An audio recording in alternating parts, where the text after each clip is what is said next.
लेकिन कहना है अरे खोदी खोदी हमर ढोड़िया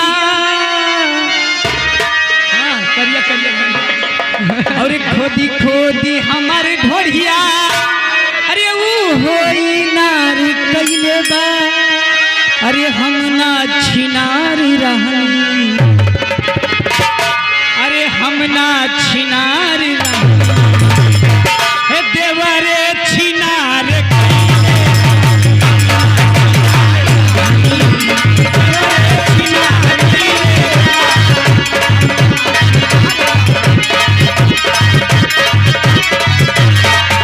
खोदी खोदी हमारे घोड़िया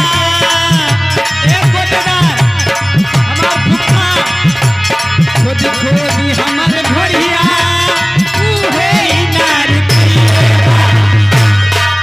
अरे हम ना छिनार रहनी हम ना छिनार रहनी हे देवरे छिनार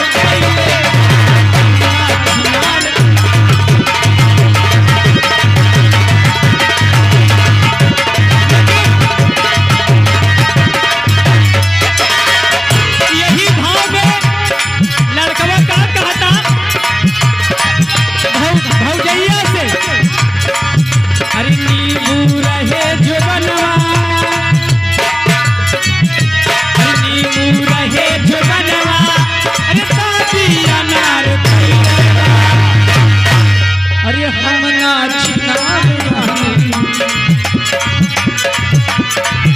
अरे हम ना छिनार रहनी देवरे छिनार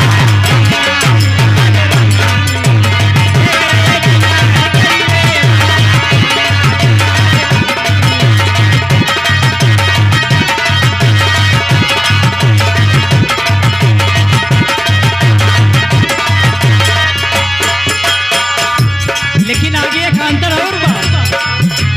क्या कहता चढ़ली जमनिया तोहार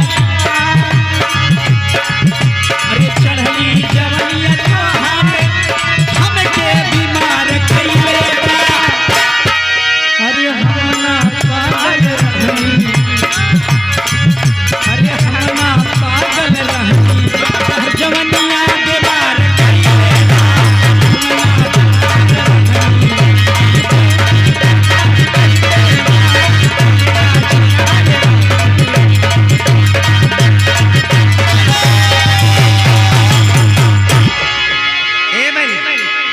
भोजपुरी में कहना बा हमारे कोटदार के लिए बा है भैया बताओ ना हरे परी गईले पीर पिया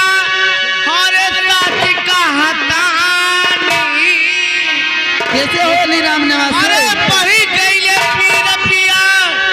हरे साथी कहतानी जैसे चुए महुआ राजा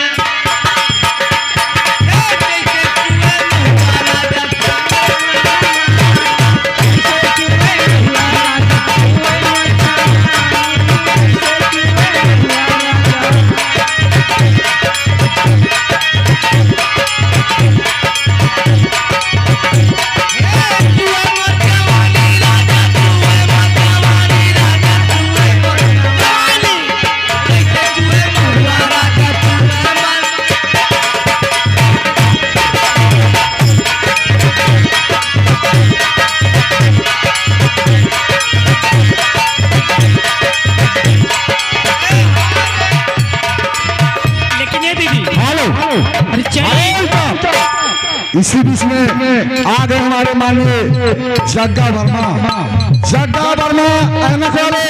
इनकी तरफ से 21 रुपए का पुरस्कार आ रहा है मैडम अपनी और संगीत पार्टी की तरफ से उन्हें लाख लाख धन्यवाद देते हैं। लेकिन फरमाइश क्या है कि लेके जा रहे हो कैसे जिएंगे हम चैत बायारिया मत